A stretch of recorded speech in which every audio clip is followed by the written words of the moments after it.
बिस्मिल्लाहिर्रहमानिर्रहीम। इमरान रियाज खान पर 20 मुकदमा दर्ज हैं, गिरफ़्तार किया गया है, उनकी ज़मानत नहीं हो रही। इस्लामाबाद हाई कोर्ट की तरफ से उनको साफ जवाब दे दिया गया। क्या जवाब दे दिया गया वो पूरी दुनिया को मालूम है। अतर मिनल्लाह साहब सिर्फ़ अपनी एक कलम का थोड़ा सा इशारा कर देते तो इमरान रियाज खान को गिरफ़्तार किया गया था, उनकी रिहाई मुमकिन थी, लेकिन उन पर खुदा बेहतर जानता है कि कहाँ से प्रेशर आया। आज इमरान रियाज खान को एक जगह से दूसरी जगह, दूसरी जगह से तीसरी जगह, तीसरी जगह से पहली जगह, पहली जगह से चौथी जगह, इस तरह ले जाया जा रहा है। इस्लामाबाद हाई कोर्ट के फैसले के बाद उनको अटकी अदालत में पेश किया गया। तनवीर यासर यहाँ पे जज हैं। उन्होंने कहा कि मामला मेरे देखने का नहीं है, पिंडी ले जाएं, पिंडी ले जाया गया। मोहम्मद परवेज़ वहाँ पे जज हैं, उन्होंने कुछ दफ़ात ख़त्म कर दिया और फिर कहा कि इनको दोबारा अटक ले जाएं। दोबारा अटक ले जाया गया तो ओ जज साहब की तरफ से, यासर तनवीर की तरफ से इमरान रियाज खान पर दर्ज मुकदमा खारिज कर दिया गया। उसके बाद उनको आज चकवाल की अदालत में पेश किया जाना है। वहाँ भी छोटे जज हैं। तो अतर मिनल्लाह साहब ने जिस तरीके से फ़ैसला ना करके इमरान रियाज खान के लिए बहुत बड़ी मुश्किलात खड़ी कर दी, वहीं पे छोटे जजों के बड़े बड़े फ़ैसले सामने आ रहे हैं। उनमें से हमने जैसा कि नाम लिया मोहम्मद परवेज़, यासर तनवीर और चकवाल के जज मोहित सेठी। इमरान रियाज खान को गिरफ़्तार करने के लिए रेंजर्स को भी बुलाया गया था। एक अदालत से दूसरी अदालत जाने के लिए उनके साथ पुलिस की कई गाड़ियां होती हैं, 10-12 डाले होते हैं। और फिर इमरान रियाज खान को हथकड़ी लगाई गई। हथकड़ी लगाने की क्या ज़रूरत थी, उन्होंने भाग जाना था। सैकड़ों की तादाद में आपके रेंजर्स के लोग उनके साथ हैं, पुलिस वाले उनके साथ हैं, फिर भी हथकड़ी लगा दी गई सिर्फ़ और सिर्फ उनको ज़लील करने के लिए, उनकी तस्दीक करने के लिए और उनका सॉफ्टवेयर अपडेट करने के लिए। लेकिन उनका सॉफ्टवेयर अपडेट होने की बजाय अपग्रेड हो गया है। वो जिस तरह पहले चट्टान की तरह खड़े हुए थे, बिल्कुल उसी तरह वो अब भी डटे हुए हैं। वही सवालत कर रहे हैं जो वो पहले कर रहे थे। मियां नवाज शरीफ साहब अपनी गिरफ़्तारी का एक वाक़या बताया करते थे। मियां नवाज शरीफ साहब कहते हैं कि मुझे हथकड़ी लगाकर जहाज़ में बिठाया गया, इस्लामाबाद से कराची ले जाना था और मुझे सीट के साथ बांध दिया। जो सिपाही मुझे सीट के साथ बांध रहा था उसकी आंखों से आंसू टपका जो मेरी कलाई पर गिरा, तो उससे मुझे अंदाज़ा हुआ कि इस सिपाही का कोई कसूर नहीं है। बिल्कुल इसी तरह से इमरान रियाज खान को हथकड़ियाँ अब मियां नवाज शरीफ और उनके जो सरपरस्त हैं उनकी तरफ से लगाई गई हैं। और हथकड़ियाँ लगाने वाले उनके जज्बात भी वही हैं जो उस सिपाही के थे जिसने मियां नवाज शरीफ को हथकड़ी लगाई थी। और उन लोगों की शायद अना को कुछ तस्कीन पहुंच रही हो जिन्होंने इमरान रियाज खान की गिरफ़्तारी का एहतमाम किया था।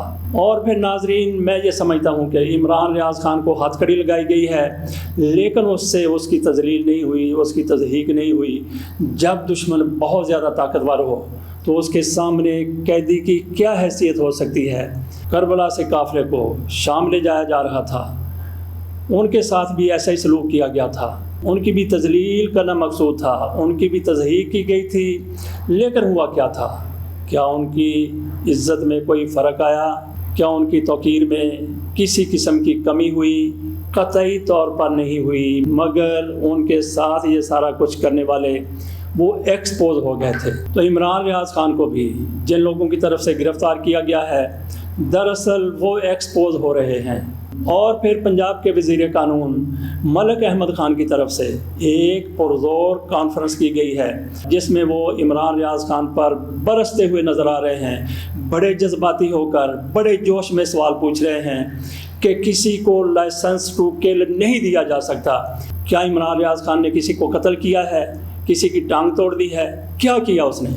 सिर्फ चंद सवालात किए गए थे। और फिर मलिक अहमद खान साहब ये भी पूछ रहे हैं कि ये बताया जाए कि इनकी जायदाद कैसे बनी, करोड़ों का घर कैसे बन गया, इनके वालिद साहब ने फ़िशरी का कारोबार कैसे कर लिया जिस पर करोड़ों रुपए लगते हैं। अगर हम जवाबदेह हैं तो ये जवाबदेह क्यों नहीं है? तो मैं समझता हूँ कि ये इंतहाई नॉनसेंस किस्म की प्रेस कॉन्फ्रेंस थी। और फिर मलिक अहमद खान साहब وہ بھی پتہ نہیں کس دنیا میں رہتے ہیں۔ صرف 3 روز قبل عمران ریاض خان کی طرف سے ایک بات اپنے ویلاگ میں بتا دی گئی تھی۔ وہ کہتے ہیں کہ ان کو 12 کروڑ روپیہ، ایک بار پھر رقم سن لیں کہ 12 کروڑ روپیہ مہینے کا ان کو یوٹیوب کی طرف سے ملتا ہے۔ تو اس سے آپ اندازہ کر سکتے ہیں کہ عمران ریاض خان کی کتنی آمدن ہے، اور ان کے والد نے جو کاروبار کیا تھا، فشری کا کاروبار تھا، کسی سے مل کر انہوں نے کاروبار کیا تھا، اس پر صرف 2.5 کروڑ روپے ان کے حصے میں آیا تھا۔ صرف اس لیے میں کہہ رہا ہوں کہ جب عمران ریاض خان کی ایک مہینے کی آمدن 12 کروڑ روپے ہے صرف یوٹیوب چینل سے، اور اس کے علاوہ وہ ایکسپریس میں ملازمت بھی کرتے ہیں، اور بھی ان کے کاروبار ہوں گے۔ عمران ریاض خان کہتے ہیں کہ انہوں نے اپنے والد کے کاروبار کے لیے 2.5 کروڑ روپیہ نقد پیش کیا تھا۔ تو ملک احمد کے سوالوں کا جواب عمران ریاض خان 2 روز قبل دے چکے تھے۔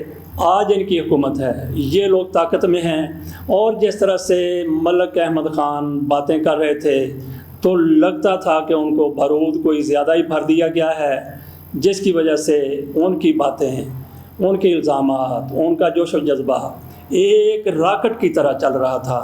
عمران ریاض خان پر 20 مقدمات ہیں، ان میں سے وہ 2-3 عدالتوں میں جا چکے ہیں، اس کے بعد بھی ان کو کئی عدالتوں میں لے جایا جائے گا۔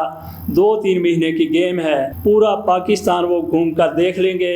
ان کو توڑنے کی کوشش کی جا رہی ہے، لیکن ہمارے سامنے جو چیزیں آئی ہیں ان سے یہی ظاہر ہوتا ہے، یہی نظر آتا ہے کہ عمران ریاض خان جھکنے کے لیے تیار نہیں ہیں۔ ان کا جو پہلے موقف تھا وہی آج موقف ہے۔ کوئی اور آدمی، عام آدمی ہوتا تو شاید جھک جاتا، شاید ان کے آگے بچ جاتا، لیکن عمران ریاض خان اس کو جس طریقے سے گھسیٹا جا رہا ہے، جس طریقے سے ان کو ہتھ کڑیاں لگائی جا رہی ہیں، تو وہ ایک ٹورسٹ قسم کے آدمی ہیں، ٹریولر قسم کے آدمی ہیں، شکاری آدمی ہیں۔ ان کے لیے یہ سارا کچھ ایک مہم جوئی ہے، ایک ایڈونچر ہے۔ میرا خیال ہے کہ عمران ریاض خان گھبرانے والے نہیں ہیں۔ اسی طریقے سے دیگر جو صحافی ہیں جن پر اس حکومت کے ہینڈلرز کی طرف سے مقدمہ درج کیے گئے ہیں، وہ بھی فی الحال جھکتے ہوئے نظر نہیں آ رہے، لیکن عمران ریاض خان نے جو کچھ موقف اپنایا تھا اس پر وہ قائم دائم ہیں۔ تو اس سے آپ یوں سمجھ سکتے ہیں کہ یہ کس کی شکست ہوئی ہے؟ یہ ان لوگوں کی شکست ہوئی ہے جو آمرانہ ذہن رکھتے ہیں، جو اپنی مرضی کے مطابق چاہتے ہیں کہ سورج مغرب سے نکلنا شروع ہو جائے، وہ جو چاہتے ہیں کہ سمندر پہاڑوں پر چڑھ جائیں، جو چاہتے ہیں کہ چاند زمین سے طلوع ہوا کرے، جو چاہتے ہیں کہ درخت بے سایہ ہو جائیں، جو چاہتے ہیں کہ بن بادل کے بارش ہو، ایسے وہ ناممکنات چاہتے ہیں۔ ناظرین، یہ سارے کا سارا ظلم، یہ سارے کا سارا جبر، یہ سارے کا سارا ستم کب تک ہے؟ چند ماہ تک ہے، 29 نومبر 2022 تک ہے، اور اس کے بعد پھر ہر چیز شانت ہو جائے گی، ہر طرف امن ہو جائے گا۔ لیکن یہ ضروری نہیں ہے کہ معاملات نومبر تک چلے جائیں۔ اللہ تعالیٰ ہر چیز پر قدرت رکھتے ہیں۔ اللہ تعالیٰ کا منصوبہ سب سے بہتر منصوبہ ہوتا ہے، اور اللہ کی لاٹھی بے آواز ہوتی ہے۔ اس کے ساتھ اجازت دیجیے، اللہ حافظ۔